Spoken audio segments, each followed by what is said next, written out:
तारकीन वतन कश्ती हादसे में मुलव्विस इंसानी स्मगलर कराची एयरपोर्ट से गिरफ्तार।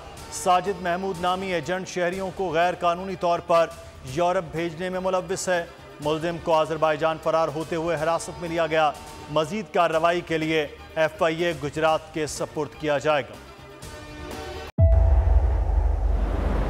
तेज हवाएं, समुद्री तूफान के खतरात, लेकिन इन सभी मुश्किलात से निपटते बोल निभा रहा है अपने सहाफती फराइज।